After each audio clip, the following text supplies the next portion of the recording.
Hello everyone, I am Shubham. I am doing civil engineering from NIT Jamshedpur. तो चूंकि मैं इसी कॉलेज से हूँ तो इस कॉलेज का मुझसे अच्छा रिव्यू शायद ही कोई आपको दे पाएगा। तो कुछ नहीं, बस मैंने जो एक साल में इस कॉलेज में जो चीज़ों को फील किया वो मैं आपसे शेयर करूंगा। इसके कुछ अच्छे पॉइंट्स और इसके कुछ नेगेटिव पॉइंट्स। मैंने कई वीडियोस भी देखे यूट्यूब पे, तो मुझे लगा इसके कई सारों बातों पे उतने क्लियरली नहीं बताया गया, तो मैं सोचा मैं आपसे कई सारे बातें आपसे क्लियर कर दूं। पर ये ध्यान रखिएगा कि मैं जो भी आपसे शेयर करूंगा ये मेरा अपना ओपिनियन है, और अगर आप इस कॉलेज में पढ़ रहे हैं या फिर कल होकर आप इस कॉलेज में आते हैं तो आपका ओपिनियन थोड़ा बहुत इससे अलग हो सकता है। पर मैं आपको इस बात का गारंटी देता हूं कि मैं जो भी आपसे शेयर करूंगा मैं अपना ऑनेस्ट ओपिनियन में आपसे शेयर करूंगा। पॉजिटिव और नेगेटिव पॉइंट्स दोनों को मैंने नोट करके रखा हुआ है, मैं दोनों आपसे शेयर करूंगा। तो चलिए शुरू कर लेते हैं नेगेटिव पॉइंट से। और हाँ, प्लीज़ इस वीडियो को अंत तक देखिएगा, ऐसा नहीं कि आप आधे पे छोड़ दें और आपको फिर भी इस कॉलेज के बारे में मिसकॉन्सेप्शन ही आपका बना रह जाए। तो प्लीज़ अगर आप देख रहे हैं इस वीडियो को तो आप प्लीज़ अंत तक देखिएगा। जब मैं इस कॉलेज में आया तो जो सबसे बड़ा प्रॉब्लम मैंने फेस किया वो था आपका इंटरनेट फैसिलिटी। जी हाँ, इंटरनेट फैसिलिटी। और ये इंटरनेट फैसिलिटी का प्रॉब्लम मैं हॉस्टल का बात कर रहा हूँ। हॉस्टल में आपका क्या है, लैन वायर, आपका इंटरनेट का कनेक्टिविटी जो है, जो लैन वायर के थ्रू दिया हुआ वो आपका हर एक रूम में उसका कनेक्शन दिया हुआ है। पर प्रॉब्लम क्या है कि ऑलमोस्ट 50% रूम में आपका कनेक्शन, इंटरनेट कनेक्शन आता है और 50% रूम्स में आपका कनेक्शन इरेगुलर रहता है, कभी आता है कभी नहीं आता या फिर नहीं आता है। इस चीज़ का मुझे काफ़ी प्रॉब्लम फेस हुआ, और ये प्रॉब्लम केवल आपको हॉस्टल में फील होगा, बाकी अन्य किसी भी जगह पे, कैंपस आपका हो गया, लाइब्रेरी हो गया आपका, या कंप्यूटर सेंटर हो गया, वहाँ पे ये प्रॉब्लम आपको नहीं आने वाला है। ये प्रॉब्लम खास करके आपका हॉस्टल में है कि ऑलमोस्ट 50% रूम में आपका इंटरनेट कनेक्टिविटी का प्रॉब्लम है, और बाकी 50% रूम में आपका बढ़िया से कनेक्शन आता है और बहुत बढ़िया इंटरनेट चलता है। इसका मुझे प्रॉब्लम हुआ। और दूसरा बात क्या था कि चूंकि अब बड़ा हॉस्टल है तो कई सारे रूम्स हैं, और शायद मे बी टावर वगैरह उतना बढ़िया से नहीं होगा वहाँ पे एयरटेल या जियो का, तो फ़ोन के नेटवर्क में भी आपका ऑलमोस्ट 20% रूम में आपको, ठीक है, आपके फ़ोन का नेटवर्क का उतना बेटर आपको नहीं मिलेगा। एवरेज नेटवर्क क्वालिटी मिलेगा और बेटर नेटवर्क क्वालिटी आपको नहीं मिलेगा कि आप अपने फ़ोन से भी इंटरनेट को रूम के अंदर आप यूज कर सकें। टावर उतना प्रॉपर शायद नहीं होगा उस रीजन में। तो कॉलिंग वगैरह में कोई आपको दिक्कत नहीं आने वाला, कॉलिंग वगैरह होगा, पर इंटरनेट वगैरह यूज करने में ऑलमोस्ट 10 to 20% रूम में ये आपको दिक्कत होगा अपने फ़ोन से इंटरनेट यूज करने में। और अब बात कर लेते हैं कि देखिए ये सब दिक्कत तो था, बट देखिए इसका सॉल्यूशन हम लोग कैसे कर लेते थे।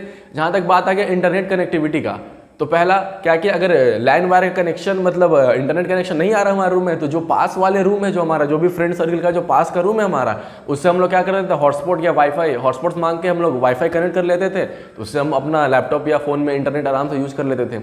या फिर दूसरा, अगर वो भी अगर आप नहीं करना चाहते हो तो आप आपका फ़ोन है, 80% रूम में तो आपका फ़ोन का इंटरनेट चलेगा ही, तो आप अपना फ़ोन से यूज़ कर सकते हैं। दूसरा, अगर फ़ोन से भी नहीं चल रहा है आपका, तो अगर आप दोस्त से भी नहीं लेना चाहते, या फिर आप नहीं ले पा रहे हैं, या फिर अभी वो रूम में नहीं है, मान लीजिए आप उससे इंटरनेट नहीं ले पा रहे हैं, तो फिर बस इतना आपको करना है कि आपको अपने रूम से बाहर निकलना है। रूम से आप बाहर निकलिएगा, आपका नेटवर्क आ जाएगा, अच्छा नेटवर्क आ जाएगा इंटरनेट यूज़ करने के लिए।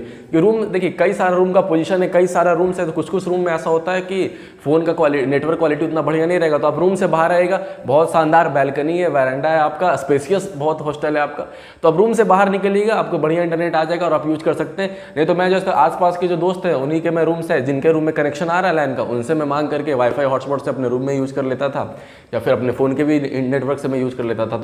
तो हॉस्टल के अंदर ही आपको थोड़ा प्रॉब्लम फेस करना पड़ सकता है इंटरनेट कनेक्टिविटी का आपका, जिसका भी सॉल्यूशन होता है जो हम लोग यूज़ करते हैं वो आप भी यूज़ कर सकते हैं। पर हाँ, कैंपस के बाकी किसी भी जगह पे आपको ये प्रॉब्लम नहीं आने वाला है।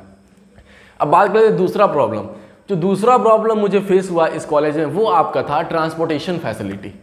ट्रांसपोर्टेशन फैसिलिटी आपका रेलवे स्टेशन से कॉलेज तक आने वाला में उसमें दिक्कत नहीं है, उसका तो आपको 24 आवर्स एनी टाइम कोई ना कोई आपको साधन मिल जाएगा। ओला बाइक हो गया आपका, या टैक्सी हो गया, ऑटो रिक्शा हो गया, कुछ ना कुछ आपको मिलता रहेगा कॉलेज तक आने के लिए। पर दिक्कत है कैंपस के अंदर ट्रांसपोर्टेशन फैसिलिटी का, आपको एक जगह से दूसरी जगह जाना है, या फिर हॉस्टल से आपको मेन कॉलेज के कैंपस गेट तक जाना है। क्योंकि मेन दिक्कत वही है आपका जो हॉस्टल, उससे campus gate I think approx 2 kilometre दूर होगा, 1.5 किलोमीटर या 2 किलोमीटर अप्रॉक्स दूर है आपका हॉस्टल से आपका कैंपस का मेन गेट। तो वहाँ पे जाने के लिए थोड़ा दिक्कत होता है, क्योंकि ये यहाँ बसेस चलती हैं पर एक मतलब रेगुलरली नहीं चलती, ऐसे नहीं ओवरऑल द डे नहीं चलती, आपका एक पर्टिकुलर टाइम है, जैसे शाम का टाइम हो गया, उस फिक्स टाइम पे आपका बस चलेगी तो आप उसमें बैठ के जा सकते हैं।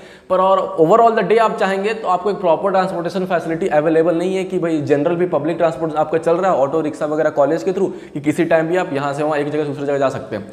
उसके लिए आपको या फिर ये जैसे कई सारे व्हीकल्स आते जाते रहते हैं, उनसे आप लिफ्ट लेकर के जा सकते हैं, ऑटो वगैरह भी जाते हैं तो आप लिफ्ट लेकर के जा सकते हैं, या फिर 3-4 दोस्तों के साथ झुंड में आप लोग, तो वो और बढ़िया बात है, आप लोग हंसते खेलते गपशप करते भी हम लोग निकल जाते हैं, मज़ा ही आता, पता नहीं चलता है। पर हाँ, ये इस चीज़ का थोड़ा दिक्कत है, कैंपस के अंदर थोड़ा दिक्कत है कि रेगुलरिटी नहीं है उतना आपका ट्रांसपोर्टेशन फैसिलिटी का। अब आइए तीसरा दिक्कत का बात कर लेते हैं। तीसरा दिक्कत है हमारा अवेलेबिलिटी ऑफ नेसेसरी स्टोर्स, ठीक है। और ये मैं कह दूं, ये जो नेसेसरी स्टोर का जो अवेलेबिलिटी का दिक्कत है, ये थोड़ा गर्ल्स हॉस्टल की तरफ थोड़ा ज़्यादा है, बॉयज़ हॉस्टल की तरफ उतना नहीं है, क्योंकि बॉयज़ हॉस्टल की तरफ आपका खाने पीने का सामान भी हो गया, जो स्टॉल्स हो गया उसका भी काफ़ी रहता है, और जो डेली नीड्स के भी जो आपका एसेसरीज हो गया या स्टफ्स हो गए, वो भी आपको काफ़ी अच्छा खासा दुकान है बॉयज़ हॉस्टल के साइड में, तो बॉयज़ हॉस्टल साइड में आपको कुछ खास दिक्कत नहीं आने वाला है। पर गर्ल्स हॉस्टल के साइड में थोड़ा कम है, 1-2 दुकानें हैं ऐसा जिसमें डेली नीड्स का आपको सामान मिलता है, तो थोड़ा दिक्कत है, आपको प्रॉपर स्टोर्स डिस्ट्रीब्यूटेड नहीं है आपका, ये आपको थोड़ा सा फेस हो सकता है, कई चीज़ें आपको नहीं मिलेगी जिसके लिए आपको कैंपस से बाहर जाना पड़ता है, या फिर जो बेसिक चीज़ है वो आपको मिलते रहेंगे, पर कुछ मतलब स्टोर्स उतने प्रॉपर अमाउंट में नहीं है, थोड़े कम अमाउंट में स्टोर है, तो आपको कभी कभी कुछ सामान के लिए बाहर भी आपको जाना पड़ सकता है, तो कैंपस में हो सकता है आपको ना मिले वो चीज़। अब बात करते हैं चौथे प्रॉब्लम की ओर। जो चौथा प्रॉब्लम आपको फील हो सकता है, वो आपको मतलब डिमेरिट्स दिख सकता है कॉलेज का, वो है आपका इंफ्रास्ट्रक्चर। इंफ्रास्ट्रक्चर का ये दिक्कत है कि कई सारे बिल्डिंग्स है जैसे कॉलेज में, तो उसमें से कुछ कुछ बिल्डिंग्स आपका पुराना है और कुछ कुछ नया है, और ये बात अलग है कि कई सारे बिल्डिंग्स नए बन भी चुके हैं, कुछ में काम आपका पढ़ाई वगैरह या फिर जो काम है वो भी चालू आपको हो चुका, और कुछ में अभी वर्किंग में आना वो बाकी है, पर कई सारे बिल्डिंग्स नए बन के तैयार हो गए हैं, और पर काफ़ी सारे बिल्डिंग्स हैं ऐसे जो पुराने हैं, तो आपको इंफ्रास्ट्रक्चर थोड़ा पुराना लग सकता है कुछ कुछ बिल्डिंग्स का, तो ये आपको थोड़ा प्रॉब्लम हो सकता है। और दूसरी बात, ऐसा नहीं है कि आपको केवल इसी कॉलेज में मिलेगा, क्योंकि कई भी आप जैसे पुराने या रेप्यूटेड कॉलेज में आप जाते हैं तो वो आपको इंफ्रास्ट्रक्चर थोड़ा आपको ओल्ड मिल सकता है, क्योंकि कॉलेज है भाई 1-2 साल में तो बनता नहीं है, सालों पुराना कॉलेज रहता है, तो कुछ चीज़ें आपको पुरानी मिल सकती है। पर साथ में खुशखबरी भी है ये आपका कि भले कुछ कुछ इंफ्रास्ट्रक्चर जो अभी मेनली आपका जो हमारा जिसमें पढ़ाई चलता है, हमारा जो एकेडमिक बिल्डिंग है फर्स्ट ईयर का हमारा हो गया जो, वो थोड़ा आपको पुराना है, पर साथ में खुशखबरी ये है कि एक फ्रेश नया न्यू एकेडमिक बिल्डिंग बन के रेडी है, ठीक है। आपका बहुत जल्दी उसमें आपका पढ़ाई स्टार्ट होने वाला है, और वो ऐसा खतरनाक बना है कि आप देखिएगा तो देखते रह जाइएगा। मैं आपको फोटो आपको मैं दे दूंगा वीडियो में, आप देख लीजिएगा। अब 5वें पॉइंट की तरफ आते हैं, इसके बाद मैं आपको मेरिट्स बताऊंगा इस कॉलेज का। तो 5वां पॉइंट जो मुझे थोड़ा प्रॉब्लम लगा इस कॉलेज में, कि कॉलेज का जो कैंपस एरिया है वो वेल ऑर्गेनाइज्ड नहीं है। क्योंकि इतना बड़ा कैंपस है, काफ़ी अच्छा अमाउंट होता है आपका अराउंड 350 एकड़्स, पर उसमें अच्छे से ऑर्गेनाइजेशन नहीं है, काफ़ी सारा एरिया आपका खाली है, मीन्स काफ़ी सारा लैंड आपका अनयूज्ड है, जिसमें कई सारी चीज़ें डेवलप हो सकती हैं और हो भी रही हैं धीरे धीरे आपका। देखिए एक बात ध्यान रखिएगा, कई ऐसी चीज़ें होंगी जो आपको कॉलेज जाने के बाद ही आपको सामने से पता चलेंगी। हर कॉलेज का कुछ खासियत होता है और कुछ खामी होता है, और जो मैंने खामियां आपको बताई इस कॉलेज का, मैंने भी कई रिव्यूज़ वीडियो देखा था, पर मुझे ये सब बातें नहीं मिली थी। वैसे कई सारे चीज़ें होंगी जिस भी कॉलेज में आप जा रहे होंगे, जो आपको सामने के बाद जाने से आपको वो चीज़ पता चलेगा। आइए अब बात करते हैं इसके मेरिट्स की ओर कि क्या क्या चीज़ आपको अट्रैक्ट कर सकता है इस कॉलेज का। देखिए पहला मैं आपसे पूछता हूँ, आप कॉलेज या फिर इंजीनियरिंग आप क्यों करना चाह रहे हैं, ठीक है। आप कॉलेज क्यों ज्वाइन करना, एक रेप्यूटेड कॉलेज में आप क्यों आना चाह रहे हैं, क्योंकि आपको अच्छा जॉब मिले, है ना, आपके प्लेसमेंट का अपॉर्चुनिटी ज़्यादा हो, एक अच्छा जॉब मिलने का चांसेस आपको ज़्यादा हो। तो इस बात का काफ़ी हद तक श्योरिटी आपको इस कॉलेज में मिलता है।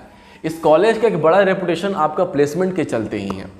और ऐसे आप इसका NIRF रैंकिंग देखिएगा तो आप कहिएगा कि टोटल आपका 31 NITs है, 31 NITs में इसका रैंकिंग आपका 19th NITs पे है, ठीक है। और ओवरऑल आप engineering college, total engineering college पे देखिएगा तो इसका रैंकिंग 79th पे इस ईयर है। और इसके पिछले साल तक आपका क्या था, अबाउट 130 के अप्रॉक्स इसका ओवरऑल इंजीनियरिंग कॉलेजेस में रैंकिंग था। 3 साल भले ये 3 साल पहले भी ये 78 रैंकिंग पे ही था, पर फिर भी कुछ ऐसा हुआ जिस वजह से ये 130 रैंकिंग पे ये आकर के डिक्रीज कर गया आपका, और फिर से इस साल इस कॉलेज ने 79th रैंकिंग अपना सिक्योर किया है। पर फिर भी आप ओवरऑल NITs में आप देखिएगा तो 31 NITs में आप इस पाइएगा ये कॉलेज का 19th रैंक है। और ये 19th रैंक होने के बावजूद भी अगर आप इस कॉलेज का प्लेसमेंट स्टैटिस्टिक आप चेक करते हैं, आप नेट पर आप सर्च करिए कि top NITs on the basis of placement, आप पाइएगा कि इस एनआईटी का आपका रैंकिंग प्लेसमेंट के मामले में टॉप 10 एनआईटी के बीच में है ये, ठीक है। या तो 8th या तो 9th पोजीशन पे आपको इस कॉलेज का आपको जगह मिलेगा टॉप 10 एनआईटीज के बीच में। तो 19th पोजीशन पे होने के बावजूद भी ये प्लेसमेंट के मामले में 8th या 9th पोजीशन पे है। तो ये एक खासियत है इस कॉलेज का। दूसरा और जो बड़ा मेरिट आपको दिख सकता है इस कॉलेज का, वो है आपका हॉस्टल और मेस फैसिलिटी। जी हाँ, देखिए हॉस्टल तो आपका ऐसा है कि शायद ही कहीं पे आपको सेकेंड ईयर से सिंगल रूम अलॉट किया जाता होगा। और इस कॉलेज में क्या है कि beginning of the second year आपको सिंगल रूम अलॉट किया जाता है। कोई वो मैटर नहीं कि आपको इतना सीजीपीए लाना तब आपको मिलेगा ये कैटेगरी, कुछ भी आपको ऐसा टर्म्स एंड कंडीशन एप्लीकेबल नहीं है। हर एक बच्चों को सेकेंड ईयर से ही आपका सिंगल रूम दिया जाता है विथ बैल्कनी, ठीक है। फर्स्ट ईयर में पहले सिंगल रूम ही दिया जाता था, पर चूंकि अब सीट बढ़ गया है एनआईटीज में, इस वजह से अब फर्स्ट ईयर में डबल ऑक्यूपेंसी का रूम दिया जाता है। पर सेकंड ईयर से ही आपको सिंगल रूम प्रोवाइड किया जाता है, वो जो कि कहीं कहीं पर ही ये फैसिलिटी आपको मिलता होगा। कई जगह तो 3rd 4th ईयर तक भी आपको डबल ट्रिपल ऑक्यूपेंसी में रखा जाता है। तो ये काफ़ी अच्छा बात है इसका। हाँ, पर ये बात गर्ल्स हॉस्टल के लिए एप्लीकेबल नहीं है। गर्ल्स हॉस्टल में आपको मल्टीपल ऑक्यूपेंसी मिलेगा, डबल ऑक्यूपेंसी या ट्रिपल ऑक्यूपेंसी आपको मिलेगा गर्ल्स हॉस्टल की तरफ। पर बॉयज हॉस्टल में आपको सेकंड ईयर से ही आपको सिंगल ऑक्यूपेंसी अलॉट कर दिया जाता है। और बात कर लेते हैं मेस का। देखिए मेस, देखिए पहला बात ये आप दिमाग में बैठा लीजिए अपना, मेस कहीं का भी हो, कितना भी टॉप कॉलेज या कितना भी बढ़िया जगह का आप चले जाइए, मेस का खाना आपको कभी घर जैसा नहीं मिलने वाला, ठीक है ना। तो ये एक्सपेक्टेशन आप मत रखिएगा कि घर जैसा एकदम फर्स्ट क्लास खाना मिलेगा। पर हाँ, बात कर लेते हैं अब कॉलेजेस के बीच में, ठीक है ना। तो अब आसपास के कॉलेजों से या फिर और अन्य कॉलेजों से एनआईटी से आप कंपेयर करिएगा तो काफ़ी स्टैंडर्ड आपको इसका मेस क्वालिटी फील होगा। कुछ एनआईटीज में मैं खुद जाके मैं वहाँ पे खाया हूँ, और कुछ जैसे दोस्त लोग भी हैं मेरे जिनसे मैं बात करता हूँ, इनसे मुझे क्लियरली समझ में आता है कि यहाँ का मेस क्वालिटी जो है मतलब कंपैरेटिवली बेटर है, और सब कई जगह से कंपैरेटिवली यहाँ का मेस क्वालिटी बेटर है। आपका वैरायटी भी रहता है, आपका फूड्स में आपका काफ़ी वैरायटी भी मिलेगा, और फूड क्वालिटी भी आपका डिसेंट रहता है। आगे बात कर लेते हैं। देखिए अगला पॉइंट जो आपको ये अच्छा लग सकता है इस कॉलेज का, ये काफ़ी आपका पीसफुल एरिया में ये कॉलेज है, ठीक है ना। काफ़ी पीसफुल एरिया में ये कॉलेज है और काफ़ी ग्रीन कैंपस भी है आपका, तो ये आपको अच्छा फील हो सकता है। दूसरी बात, इसका जो फेस्ट हो गया, जो इवेंट हो गया, ठीक है, जो कल्चरल फेस्ट होता है और जो कई सारे इवेंट ऑर्गेनाइज होते हैं, ये सभी काफ़ी बड़े लेवल पे होते हैं, जिस पे इसको मैं आगे भी वीडियो में मैं कवर करता हूँ। हाँ, तो अगले पॉइंट पे और आते हैं, ठीक है। एक और ख़ास पॉइंट जो मैंने और सब अपने कुछ दोस्तों से, कुछ अपने बैचमेट से मैंने पूछा जब मैं इस वीडियो का रिव्यू बना रहा था कि आपके नज़र में मतलब क्या, उनसे मैंने पूछा कि भाई आपके नज़र में क्या इस कॉलेज का कुछ अच्छा बात है, कुछ ख़राब बात है। तो एक काफ़ी मतलब यूनिक चीज़ मुझे मिल करके आया, लड़का लड़की दोनों के तरफ से ही मुझे काफ़ी यूनिक चीज़ ये मुझे मिल करके आया जो अनएक्सपेक्टेड था। ऐसा नहीं, ये बात बिल्कुल सच है, पर मैंने भी इस वे में सोचा नहीं था। और वो बात जो निकल करके आया दोनों तरफ से मुझे ये आया कि सीनियर्स आर वेरी गुड, ठीक है। भले आपको ये कोई बड़ा बात नहीं लग रहा हो या आपको लग रहा है कि इसमें कौन सा खास बात है, पर जब आइए कॉलेज में तब आप फील करिए कि 4 साल आपको एक परिवार की तरह इस कॉलेज में बिताना पड़ता है। और अगर आपके सीनियर काफ़ी हेल्पफुल और कोऑपरेटिव होते हैं तो कितना उसका बेनिफिट होता है, कितना आप जॉयफुल रहते हैं, कितना हर तरह से आपको मदद मिलता है। ये काफ़ी गजब का पॉइंट आया किसी ने, और ये बिल्कुल सही बात है, क्योंकि मैंने पर्सनली मैं आपको बताता हूँ, कई बार मैंने ऐसा हुआ कि कई बार मैंने कुछ गलती कर दिया है, कुछ या फिर अपना लिमिट क्रॉस करके कुछ बोल दिया सीनियर लोग के सामने, पर फिर भी उन्होंने ऐसा मन में नहीं रखा कि अच्छा ऐसा बोले हो तो चलो रूम पे बुलाते हैं तुमको, ऐसा कभी नहीं। उन्होंने मुझे काफ़ी पॉजिटिव ही रिस्पॉन्स दिया, कभी भी ऐसा मन में नहीं रखा, काफ़ी अच्छा ही बात उन्होंने मुझे बोला, थोड़ा मिसबिहेवियर करने के बावजूद भी उन्होंने। तो ये काफ़ी सही बात है, सीनियर्स आर वेरी गुड इस कॉलेज के आपका। और दूसरा एक और ख़ास बात इसे एसोसिएटेड क्या है आपका इसी से, कि ये टोटली रैगिंग फ्री कैंपस है आपका। ऐसा नहीं है कि मैं ऑन कैमरा बोल रहा हूँ इसलिए मैं ऐसा बोल रहा हूँ, अब कॉलेज में खुद आइएगा तो खुद ये चीज़ आपको समझ में आ जाएगा। 1 साल मुझे हो गया इस कॉलेज में, ठीक है, और आज तक मैंने एक बार भी अपने साथ रैगिंग नहीं फील हुआ, या फिर अपने ग्रुप सर्कल में दोस्त है ना उनके साथ मैंने ये चीज़ सुना कि रैगिंग वगैरह ये सब हो रहा है। तो काफ़ी रैगिंग फ्री कैंपस, ऑनेस्टली मैं बता रहा हूँ आपको, ऐसा कुछ भी नहीं है। देखिए थोड़ा बहुत आपका हो सकता है, जैसे आप कहिएगा कि इंट्रोडक्शन वगैरह इतना ही आपका कि हाँ भाई नाम क्या हो गया, हॉबी क्या होगी, ये बता दो, इतना ही हो सकता है। और बहुत रेयरेस्ट केस में आपका ऐसा हो सकता है कि लिमिट आपके साथ क्रॉस किया जाए, पर मोस्ट ऑफ द केसेस में बिल्कुल आप रिलैक्स रहिए, ऐसा कोई भी इशू क्रिएट नहीं होता है। तो आइए अब इस कॉलेज के कुछ जनरल चीज़ों पे बात कर लेते हैं। जैसे पहला हो गया आपका स्पोर्ट्स। देखिए चाहे वो फुटबॉल हो, वॉलीबॉल हो, क्रिकेट हो, हॉकी हो, टेबल टेनिस, लॉन टेनिस, कुछ भी हो, आपका चेस भी हो गया, लूडो नहीं होता, अब ये मत कहिएगा लूडो आप अपने दोस्त के साथ फ़ोन में खेल लीजिएगा, ठीक है। चेस वगैरह हो गया आपका, volleyball, lawn tennis, means everything almost, मतलब मोस्ट ऑफ द थिंग्स जो मेनली खेले जाते हैं इंडिया में, हमारा स्पोर्ट्स हो गया आपका, वो आपका अवेलेबल है हमारे कॉलेज में। और ऐसा नहीं कि छोटे मोटे लेवल पे है, काफ़ी अच्छे लेवल पे आपको अवेलेबल है, जो आप आगे मतलब कॉम्पिटिटिव, मतलब बाहर जाकर के आप दूसरे कॉम्पिटिशन में पार्टिसिपेट कर सकते हैं, ठीक है। तो अच्छे लेवल पे वैरायटी ऑफ स्पोर्ट्स अवेलेबल है, ये काफ़ी अच्छा बात है इस कॉलेज का। दूसरा बात कर लेते हैं, अब आ जाते हैं इवेंट्स वगैरह पे, ठीक है। फेस्ट एंड इवेंट्स, देखिए 3 फेस्ट होता है मेनली इस कॉलेज में आपका, जो पूरे इंस्टीट्यूट लेवल पे होता है। वो आपका हो गया, एक आपका कल्चरल फेस्ट हो गया, दूसरा आपका स्पोर्ट्स फेस्ट हो गया, और तीसरा आपका टेक्निकल फेस्ट हो गया।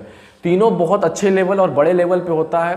कई सारे वैरायटी ऑफ इवेंट्स ऑर्गेनाइज और कॉम्पिटिटिव एक्टिविटीज़ ऑर्गेनाइज कराए जाते हैं, जिसमें पार्ट्स आप लेते हैं और काफ़ी मज़ा आता है उसमें भी, ठीक है। बाहर से भी कॉलेज के बच्चे आते हैं और पार्टिसिपेट करते हैं, तो काफ़ी एकदम मज़ेदार रहता है। जो 3-4 दिन का आपका होता है वो फेस्ट आपका काफ़ी बढ़िया वो गुजरता है। और कई सारे इवेंट्स, आप ये जब कॉलेज में आइएगा तो from the beginning of the college आप ये चीज़ फील करिएगा कि इस तरह के इवेंट्स कराए जा रहे हैं जिससे आपका पर्सनालिटी इंप्रूव हो, ठीक है, जिसके आपका जॉब प्लेसमेंट का चांसेस आपका इंप्रूव हो। From the beginning of the college आप ये चीज़ फील करिएगा फर्स्ट ईयर से ही कि इस ऐसी एक्टिविटीज़ करा रहे हैं। आपका कई सारे लिटरेचर का एक्टिविटीज़ भी हो गया, ग्रुप डिस्कशन हो गया, डिबेट हो गया, या और कोई लिटरेरी एक्टिविटीज़ हो गया, ठीक है। तो कई वैरायटी ऑफ चीज़ें इवेंट्स कराए जाते हैं जिससे आपका पर्सनालिटी इंप्रूव हो, ठीक है, आपका जॉब प्लेसमेंट का आपका चांसेस इंक्रीज करे। ये काफ़ी अच्छा बात है इस कॉलेज का आपका। और दूसरा, और भी कई सारे जैसे बड़े बड़े सेलिब्रिटीज़ को भी आपको बुलाया जाता है कॉलेज में, ठीक है, वो फेस्ट वगैरह में आपको हो गया। और ऐसे जनरली आपका आईएएस ऑफिसर हो गए, आपका आईएएस ऑफिसर हो गए, कई एमबीए टॉपर्स भी हो गए जिनसे आप मोटिवेट हो सकते हैं, कई सारे अपने डाउट्स वगैरह क्लियर कर सकते हैं, सीख सकते हैं उनके लाइफ से आप इंस्पायर होकर के। तो इन तरह की काफ़ी अच्छे पर्सनालिटी को भी आपको रेगुलरली बुलाया जाते रहता है, जो आपके लिए काफ़ी हेल्पफुल रहता है। और ब्रांच लेवल पे भी सभी ब्रांचेस का अपना अपना फेस्ट होता है, जिसमें मेनली ब्रांच के बच्चे ही पार्टिसिपेट करते हैं आपका। वो तो काफ़ी मज़ेदार और आपका होता है, क्योंकि ब्रांच के बच्चे आपके सारे दोस्त लोग आप लोग साथ में पार्टिसिपेट करते हैं। काफ़ी फन इवेंट्स भी आपका ऑर्गेनाइज होता है, काफ़ी मज़ा आता है, मौज मस्ती करते हैं उसमें। और काफ़ी कंपटीशन वगैरह भी होता है, टेक्निकल भी हो गया आपका, और लिटरेचर वगैरह या सोशल एक्टिविटीज़ के थ्रू भी। तो कई तरह के कंपटीशन आपके होते हैं, टेक्निकल कंपटीशन भी हो गया, फिर सोसाइटल कंपटीशन भी आपका हो गया। देखिए एज ए जनरल मैं आपसे एक बात कहना चाहूँगा, केवल इस एनआईटी के लिए नहीं, कोई भी एनआईटी हो गया, आईआईटी हो गया आपका, ट्रिपल आईटी हो गया, या फिर कोई भी जो रेपुटेड कॉलेज है आपका, उसका ये काफ़ी एक खास बात आपका होता है कि उस कॉलेज में एक्स्ट्रा करिकुलर एक्टिविटी पे काफ़ी ध्यान दिया जाता है, ठीक है, ताकि आप हर एक फील्ड में एक्सपीरियंस आपका हो, हर एक चीज़ों को एक्सपीरियंस करें, हर एक चीज़ में आपका नॉलेज हो, हर एक चीज़ में ग्रो करें आप, अलग अलग चीज़ों को सीख करके अपना पर्सनालिटी आप ग्रो करिए। काफ़ी खास बात होता है रेपुटेड कॉलेज में कि एक्स्ट्रा करिकुलर एक्टिविटी से काफ़ी ध्यान दिया जाता है आपका, समझ गए। स्पोर्ट्स हो गया आपका, कई इवेंट्स हो गए आपका, लिटरेचर इवेंट्स हो गया आपका, लिटरेरी इवेंट्स हो गया आपका। तो और इस तरह के कई एक्स्ट्रा इवेंट्स पे काफ़ी ज़्यादा ध्यान दिया जाता है और अच्छे प्लेटफॉर्म पे कराया जाता है, ताकि आपका पर्सनालिटी ओवरऑल काफ़ी ग्रूम करे, आपका हर एक चीज़ का, हर एक फील्ड का आपको एक्सपीरियंस हो। ये काफ़ी अच्छा बात है। तो जैसे क्लब हो गया इस कॉलेज का, जैसे कोई भी क्लब आप ले लीजिए, चाहे कुछ भी आप इमेजिन करिएगा जिस फील्ड में आप काम करना चाहते हो वो आपको यहाँ मिल जाएगा। चाहे सिंगिंग हो गया, डांसिंग हो गया आपका, ठीक है, कोई इंस्ट्रूमेंट प्ले करना हो गया, पोइट्री हो गया आपका, या और कोई लिटरेरी इवेंट दूसरा हो गया, लिटरेरी एक्टिविटी हो गया आपका, तो कुछ भी आप सोच रहे, ड्रामा आपका हो गया, कुछ भी आप सोच रहे हैं, कुछ भी करने के लिए इवेंट आप एक्टिविटी, उस चीज़ का क्लब आपको यहाँ पे कॉलेज में मिल जाएगा। और काफ़ी अच्छा रेप्यूटेड क्लब है सारा, ठीक है, जिसपे आप अपने आप को और ग्रूम कर सकते हैं कई सारे एक्टिविटीज़ को सीख करके, उनमें पार्ट्स ले करके। और बात कर लेते हैं अब टेक्निकल क्लब्स का, तो टेक्निकल क्लब्स का एक अलग ही रुतबा होता है इंजीनियरिंग कॉलेज में आपका, और यहाँ का भी काफ़ी ज़्यादा है। यहाँ का एक क्लब है आपका जो आपका फिनिक्स है, ठीक है, टीम फिनिक्स एक क्लब है आपका यहाँ का, जो हर साल फॉरेन जाता है आपका, यूएसए कैलिफोर्निया आपका जाता है। और वो ये क्लब जो आपका है, ये आपका रिमोट कंट्रोल्ड एयरक्राफ्ट बनाने का ये क्लब है आपका, ठीक है, रिमोट कंट्रोल्ड एयरक्राफ्ट बनाए जाते हैं, और काफ़ी ग्लोबली ये बड़े बड़े लेवल पे जाता है, और काफ़ी अच्छा रैंक प्राइज जीत करके आता है, रैंक सिक्योर करके आता है। अभी आई थिंक पिछले ईयर ही ये लगता है पूरे ग्लोबली, पूरे वर्ल्ड में I think remote control aircraft में इसने 7th रैंक, इस एनआईटी जमशेदपुर की इस क्लब ने 7th रैंक सिक्योर किया था। और डिज़ाइनिंग के मामले में, एयरक्राफ्ट के डिज़ाइनिंग के मामले में आई थिंक 2nd और 3rd रैंक इसने सिक्योर किया था। आप इसका डेटा हमारे कॉलेज के वेबसाइट पे भी जाएगा, तो उस पर आपको मिल जाएगा क्लब्स के बारे में। तो इस तरह के कई और भी रेप्यूटेड क्लब्स हैं आपका, जैसे आपका ड्रिफ्ट हो गया, रेमांता हो गया, और भी कई सारे क्लब्स हैं, जैसे कार रेसिंग वगैरह का क्लब हो गया आपका, इलेक्ट्रिक व्हीकल्स बनाने का भी क्लब हो गया। तो अलग अलग तरह का क्लब है, ठीक है, जो भी काफ़ी और भी वो लोग अच्छे अच्छे ग्लोबल लेवल पे वो लोग जाते हैं और अच्छा रैंक सिक्योर करके आते हैं। तो ये भी एक अच्छा बात है इस कॉलेज का। एक और सवाल हो सकता है आपके मन में होगा कि इस कॉलेज के प्रोफेसर्स कैसे हैं। देखिए ये बात मैं आपको क्लियरली बता दूं, कॉलेज में प्रोफेसर्स आपको, कुछ प्रोफेसर्स आपको एक्सेलेंट फील होंगे, कुछ प्रोफेसर वेरी गुड फील होंगे, कुछ प्रोफेसर आपको एज ए एवरेज भी फील हो सकते हैं। देखिए आप खुद स्कूल में थे तो ऐसा ही होता था, कुछ टीचर्स आपको बहुत अच्छे लगते थे, कुछ नॉर्मल लगते थे, ठीक है ना, और ये कुछ एवरेज लगते थे। देखिए ये सब जगह यही बात, ऐसा नहीं है, मैंने आईआईटीज़ में भी जो लोग हैं या फिर और दूसरे एनआईटीज़ में, सब जगह का यही बात है। किसी भी आप रेप्यूटेड इंस्टीट्यूट में जाइएगा तो ऐसा ही आपको फील होगा कि कुछ टीचर आपको बहुत अच्छे लग सकते हैं, कुछ टीचर आपको एवरेज फील होंगे, कुछ टीचर गुड फील होंगे। देखिए ये सबका अपना पर्सपेक्टिव पे भी ये डिपेंड करता है। हो सकता है कुछ टीचर जो हमको बहुत बढ़िया फील हो रहे होंगे वो आपको एवरेज फील हो रहे होंगे, और जो आपको बहुत बढ़िया फील हो रहे होंगे हो सकता है वो हमको एवरेज फील हो। तो ये अपना अपना पर्सपेक्टिव पे है, तो इसीलिए डिपेंड करता है। पर इसमें कोई डाउट नहीं है कि आपके सारे टीचर्स हाईली क्वालिफाइड होते हैं, इसमें नो डाउट। और बाकी कितने अच्छे लगते हैं ये तो आपके अपने सीखने लर्निंग का प्रोसेस पे डिपेंड करता है कि कुछ आपको बहुत अच्छे लग सकते हैं, कुछ आपको केवल नॉर्मल भी लग सकते हैं। और कुछ चीज़ों पे बात कर लूँ तो जैसे इस कॉलेज में आपका क्रिकेट ग्राउंड हो गया, ठीक है, एक बड़ा सा क्रिकेट ग्राउंड है आपका, एक आपका फुटबॉल ग्राउंड है, एक हॉकी ग्राउंड है, अलग से बैडमिंटन कोर्ट है, बास्केटबॉल कोर्ट है, लॉन टेनिस कोर्ट है, समझ रहे हैं। तो ये सब काफ़ी अच्छे वे में फैसिलिटी आपका अवेलेबल है इन सब चीज़ों का आपका। दूसरा आपका कैंटीन वगैरह भी है, एक आपका कैंटीन है, ठीक है, नॉर्मल कैंटीन है, एक आपका नाइट कैंटीन है जो ऑल द नाइट आपका वो चालू रहता है, आप जाकर के वहाँ से कुछ खा पी सकते हैं, ठीक है। तो ये कैंटीन हो गया, नाइट कैंटीन हो गया। और बाकी उसके अलावा कुछ स्टॉल्स वगैरह भी लगे रहते हैं आपका, कुछ छोटे मोटे खाने पीने की चीज़ों के लिए। मेडिकल फैसिलिटीज़ का बात कर लें तो कॉलेज में मेडिकल फैसिलिटीज़ भी आपका काफ़ी सही है, आपका डिस्पेंसरीज वगैरह अवेलेबल है आपका कॉलेज में, एम्बुलेंस भी आपका अवेलेबल रहता है। और जमशेदपुर में जो आपका टाटा का हॉस्पिटल है वहाँ पर भी जाकर आप इलाज कर सकते हैं। और एनआईटी जमशेदपुर के लिए काफ़ी मतलब ये खास छूट दिया रहता है कि कई सारे चीज़ों का आप इलाज वहाँ पर फ्री में करा सकते हैं। ये केवल एनआईटी के स्टूडेंट के लिए ये रहता है वहाँ पर कि कई चीज़ों का आप फ्री में इलाज कर सकते हैं। और बाकी ऐसे कॉलेज में आपका अपना डिस्पेंसरी आपका है, एम्बुलेंस वगैरह फैसिलिटीज अवेलेबल है, तो मेडिकल फैसिलिटी भी सही है। तो देखिए अब रिव्यू वीडियो आपका यहीं पे समाप्त होता है। आप चाहें तो यहाँ पे आप क्विट कर सकते हैं, और यहाँ से मैं कुछ अपना पर्सनल डिसीजन या फिर कुछ पर्सनल एक्सपीरियंस कुछ अलग से रिव्यू वीडियो के अलावा मैं कुछ आपसे शेयर करने अब जा रहा हूँ। रिव्यू वीडियो आपका यहीं तक था, यहाँ पे मैं कुछ अपना डिसीजन एक्सपीरियंस शेयर करने जा रहा हूँ आपको। देखिए मैंने कई जगह देखा, जैसे इस कॉलेज को जो कंपेरिजन किया हुआ था आपको एक पॉपुलरली आपके एक बीआईटी मेसरा आपका हो गया, दूसरा आपका एनआईटी सिलचर हो गया, ठीक है, दुर्गापुर आपका हो गया। इस तरह के कॉलेज से जो इसका कंपैरिजन काफ़ी जगह मुझे मिला आपका यूट्यूब पे, तो उन सब चीज़ों के लिए मैं आपको क्लियर कर देता हूँ। देखिए एनआईटी सिलचर जो है आपका, उसका आप एनआईटी में ओवरऑल एनआईटीज़ में आप अगर रैंकिंग चेक करिएगा तो वो ऑलवेज टॉप 10 एनआईटीज़ के बीच में रहा है। ऐसा नहीं कि आज, पहले से भी वो टॉप 10 एनआईटीज़ के बीच में वो हमेशा वो एनआईटी सिलचर आपका रहा है, ठीक है। और ओवरऑल इंजीनियरिंग कॉलेज में ranking I think total India में जितने इंजीनियरिंग कॉलेज है उसमें आई थिंक अराउंड 50 उसका रैंकिंग है। एनआईटी जमशेदपुर का ओवरऑल इंजीनियरिंग में रैंकिंग मैंने आपका बता दिया 79 है, ठीक है, 130 से 79 पे आया है अभी, ठीक है। और भी चीज़ें, कई सारे चीज़ इंप्रूव हो रहे कॉलेज में, जैसे मैंने बताया कि इंफ्रास्ट्रक्चर अभी काफ़ी इंप्रूव हुआ है आपका, और रिसर्च एक्टिविटीज़ पे भी और ध्यान दिया जा रहा है, तो रैंकिंग तो ग्रेजुअली इंप्रूव करते जाएगा। पर अभी का बात देख लें तो 79 रैंकिंग है। सिलचर का आपका अप्रॉक्स 50 ओवरऑल इंजीनियरिंग में रैंकिंग। बीआईटी मिश्रा का आपका अप्रॉक्स 30 to 35 आपका फ्लक्चुएटेड रैंकिंग आपको दिखेगा। समझ लीजिए डिफरेंस है। और मैं आपको बता दूं फिर भी मैं इस कॉलेज में हूँ, ऐसा नहीं है कि मेरे पास कोई दूसरा ऑप्शन नहीं था। मैं आपको ये क्लियरली बता दूं, एनआईटी जमशेदपुर मिलने से पहले मुझे एनआईटी सिलचर और बीआईटी मेसरा अलॉट हुआ था, ठीक है। पर फिर भी मैंने अपने प्रेफरेंस के अकॉर्डिंग एनआईटी जमशेदपुर को प्रेफर किया, और वो प्रेफरेंस क्या है वो मैं आपको शेयर कर देता हूँ। हो सकता है वो आपके लिए हेल्पफुल हो या फिर ना हो। तो पहले बीआईटी मेसरा से बात कर लेते हैं, ठीक है। देखिए जब मैंने बीआईटी मेसरा को देखा, रैंकिंग आपका जितने आपका जो रैंक आया है तीनों एक लेवल, मतलब आपके रैंक के अकॉर्डिंग ये तीनों लेवल कह लीजिए, मतलब मीन्स जो आपका रैंक आया है सेम रैंक में आपको सेम ब्रांच मिलेगा। जैसे मेरा सिविल आया था तो तीनों जगह पे मुझे सिविल मिल रहा था, ठीक है। तो ऑलमोस्ट जो क्लोजिंग रैंक जाता है लगभग सेम रहता है, थोड़ा आगे पीछे रहता है, ठीक है। थोड़ा आपका हाइयर कट ऑफ आपका एनआईटी जमशेदपुर का ही रहता है, ठीक है। थोड़ा टफ रहता है, मीन्स यहाँ पे कॉम्पिटिशन आपका एनआईटी जमशेदपुर का। तो ठीक है मैं बात कर लेता हूँ ऐसे, ठीक है। कभी फ्लक्चुएट भी ये करते रहता है, खैर ये अपना बात है। तो मैं बात कर लेता हूँ कि मेरा प्रेफरेंस क्या था। बीआईटी मेसरा से पहले कंपेयर बात कर लेते हैं।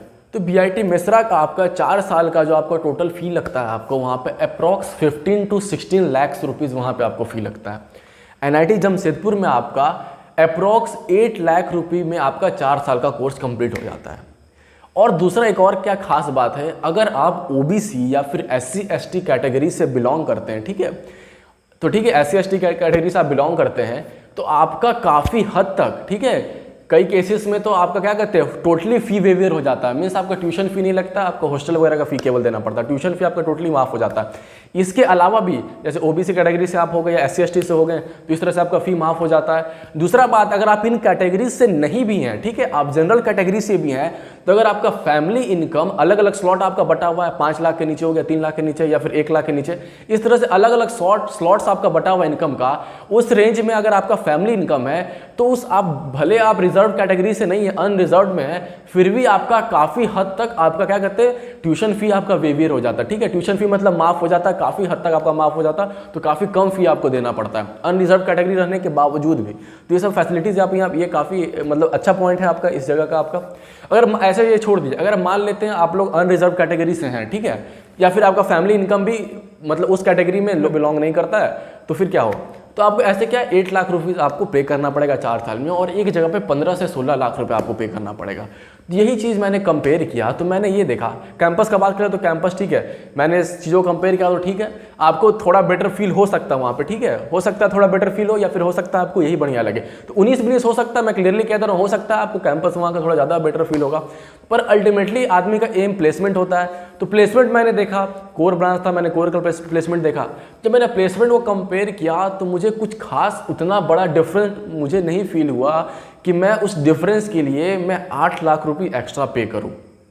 ठीक है, मुझे वो 8 लाख रुपए वर्थ इट नहीं फील हुआ। हो सकता है आपको, आपके अलग प्रायोरिटी हो सकते हैं, पर मैंने जब अपना, आप भी स्टैटिस्टिक देख ले इंटरनेट पे किसका क्या है प्लेसमेंट वगैरह का, अन्य कैंपस वगैरह की चीज़ों का, ठीक है, तो मैंने कंपेयर किया तो 19-20 लगा मुझे कि थोड़ा सा नीचे ऊपर है, पर उतना बड़ा डिफरेंस मुझे नहीं लगा। ठीक है, कुछ चीज़ में ये आपको ऊपर लगेगा, कुछ चीज़ में वो आपको ऊपर लग सकता है, तो मुझे पर इतना बड़ा डिफरेंस नहीं लगा जिसके लिए मैं 4 साल में 8 लाख रुपए एक्स्ट्रा पे करूं। ठीक है, हो सकता है आपके नीड अलग हो, तो आपको हो सकता है वो बेनिफिशियल रहे तो आप वहाँ पे कर सकते हैं, पर मुझे जो लगा इस हिसाब से मैंने NIT जमशेदपुर प्रेफर किया। और BIT मेथरा से भी पहले मुझे NIT सिलचर अलॉट हुआ था। देखिए अब उस पर बात कर लेते हैं कि उस कॉलेज को से ऊपर मैंने क्यों NIT जमशेदपुर प्रेफर किया। तो पहला बात देखिए, मैं बिहार का रहने वाला हूँ, पटना में, ठीक है, तो सिलचर मेरे लिए काफ़ी ज़्यादा दूर था, आने जाने का रास्ता भी मेरे लिए काफ़ी हेक्टिक था, काफ़ी लंबा रास्ता है वो आपका, बहुत ही लंबा आना जाना पड़ता है, चाहे आप ट्रेन से जाइए या फ्लाइट से भी जाइएगा तो काफ़ी ज़्यादा समय लगता है आपको। ठीक है, तो काफ़ी हेक्टिक था, और रेलवे स्टेशन के उतरने के बाद भी आपको अच्छा खासा, या फ्लाइट से उतरने के बाद भी आपको एयरपोर्ट से अच्छा खासा दूरी ट्रैवल करना पड़ता है, तो थोड़ा हेक्टिक मुझे लगा। आने जाने का ट्रांसपोर्टेशन मुझे काफ़ी अनकंफर्टेबल लगा। हो सकता है ये आपको ना लगे, या फिर आप उसी रीजन में रहते हो, या फिर ट्रैवलिंग वगैरह से आपको ऐसा कुछ प्रॉब्लम ना हो। और असल में ये कोई बहुत बड़ा रीजन भी ये है भी नहीं, क्योंकि थोड़ी आपको रोज़ रोज़ कॉलेज से घर आना है, कभी कभी आना होता है, तो चलिए ये एक उतना बड़ा रीजन आपके लिए हो सकता नहीं हो। दूसरा मुझे क्या लगा, देखिए मैं वहाँ गया तो मैं आपको क्लियरली बता दूँ, कैंपस वहाँ का बहुत तगड़ा आपको लगेगा। ठीक है, और है भी, कैंपस वहाँ का बहुत तगड़ा है, और ऐसे लोकेशन पे भी कैंपस है, और बहुत अच्छे वे में ऑर्गेनाइज्ड भी है वहाँ का कैंपस। पर मुझे 2 फैक्टर वहाँ जाने से रोक दिया। पहला फैक्टर आपका हो गया जो आने जाने का जो ट्रैवलिंग प्रोसीजर आपको जो था उतना कंफर्टेबल नहीं लगा मेरे लिए। दूसरा क्या हो गया आपका कि वहाँ का जब मैंने प्लेसमेंट और यहाँ का प्लेसमेंट जब मैंने कंपेयर किया तो मुझे ऐसा फील हुआ कि मुझे ऐसा लगा, मैंने जो डेटा चेक किया उससे मुझे ऐसा लगा कि जमशेदपुर का प्लेसमेंट वहाँ से स्लाइटली मुझे बेटर फील हुआ। ठीक है, इसीलिए मैंने यहाँ पे प्रेफर किया। और ये ऐसे भी आप एज ए जनरल भी समझ सकते हैं, यहाँ का प्लेसमेंट अच्छा होने का रीज़न क्या है कि भैया मतलब ओवरऑल NIRF रैंकिंग आपका पीछे है, फिर भी प्लेसमेंट इतना बढ़िया कैसे है आपका। ठीक है, एक तो कुछ कॉलेज का भी मेरिट हो गया, दूसरा बड़ा बात क्या आपका कि जमशेदपुर एक इंडस्ट्रियल एरिया है आपका, ठीक है ना, और लोकेशन भी बहुत मैटर करता है। ठीक है, टाटा वगैरह हो गया, ये सब कई बड़े बड़े इंडस्ट्रीज आपका है, टाटा हो गया आपका, तो इन सब चीज़ों से चूंकि ये इंडस्ट्रियल एरिया है तो ये ऑटोमेटिकली है कि यहाँ का प्लेसमेंट आपका इन्हेंस होगा ही होगा। तो मैंने जब डेटा कंपेयर किया तो मुझे स्लाइटली बेटर लगा वहाँ का प्लेसमेंट। अभी आप डेटा चेक कर ले, हो सकता है चेंज हुआ होगा, क्या हुआ होगा, तो मुझे थोड़ा सा बेटर लगा। और चूंकि मुझे ट्रैवलिंग प्रोसीजर भी मेरे लिए अनकंफर्टेबल था, भले और कई चीज़ें आपको उसका बेटर लगेगा, आपको कई सारी चीज़ें अच्छे, बहुत अच्छा कॉलेज, ऐसा नहीं कर रहा हूँ ये भी कि वहाँ का प्लेसमेंट खराब है। ठीक है, या प्लेसमेंट वहाँ का भी अच्छा है, पर मैंने अब कंपेयर किया, मेरा अपना प्रेफरेंस था जो मैंने आपको बता दिया, उससे मुझे जमशेदपुर बेटर लगा। तो ठीक है, तो इन केवल एक दो रीजन से ही मैंने इन सब कॉलेज में NIT जमशेदपुर को मैंने प्रेफर किया। और ये ध्यान रहे, आप ये मत समझिए कि मैं ऐसा कहना चाह रहा हूँ कि एकदम 1 नंबर का कॉलेज है, सब कॉलेज छोड़ करके आप यहीं पर आ जाइए, नहीं, मैं ऐसा नहीं कह रहा हूँ। मैं ये बस बताना चाह रहा हूँ कि इसके कंपेरेटिवली जो और जो कॉलेज है, जो इसके लेवल के अप्रॉक्स मतलब थोड़े ऊपर नीचे के जो लेवल के कॉलेज है, उनमें इसका क्या पोजीशन है, उसका एक्सपीरियंस मैंने शेयर कर दिया, और मेरा अपना क्या प्रेफरेंस था जिसलिए मैंने इस कॉलेज को चूज किया वो भी मैंने आपको शेयर कर दिया। ठीक है, तो इन सब बात थे। और दूसरा, हाँ, एक चीज़ मैं आपको बताना भूल गया, BIT मेसरा का जब मैंने बात किया था 2 रीजन था। ठीक है, जैसे सिलचर के लिए 2 रीजन था जिसकी वजह से मैंने जमशेदपुर को ऊपर प्रेफर किया, उधर BIT मेसरा से भी 2 रीजन था। पहला तो मैंने आपका फी स्ट्रक्चर जो उसका था वो बता दिया। दूसरा क्या रीज़न था, मैंने जब अपने लेवल पे इन्वेस्टिगेट किया तो मुझे ऐसा पर्सनली एनआईटी का ब्रांड वैल्यू ज़्यादा फील हुआ। ठीक है, हो सकता है आपको बीआईटी का ब्रांड वैल्यू ज़्यादा फील हो, पर पर्सनली जब मैंने लोगों से पता किया तो मुझे पूछा तो मुझे एनआईटी का ब्रांड वैल्यू ज़्यादा फील हुआ, इसलिए मैंने एनआईटी जमशेदपुर को ही प्रेफर किया। अगर आपको मेरे बात पे कोई भी डाउट रह गया हो तो आप कमेंट बॉक्स में कमेंट करें, मैं आपको ज़रूर बताऊंगा। या फिर और भी कोई जान पहचान के आपके हों जो इस कॉलेज के बारे में आपको बता सकते हैं तो आप उनसे भी कंफर्म कर ले कि मैंने कितना सच बोला कितना झूठ बोला, आपको खुद पता चल जाएगा। अगर वीडियो आपके लिए यूजफुल साबित हुआ होगा तो प्लीज़ वीडियो को लाइक और शेयर जरूर करें, चैनल को सब्सक्राइब जरूर कर लीजिएगा। चलिए दोस्तों, फिर मिलते हैं अगली वीडियो में।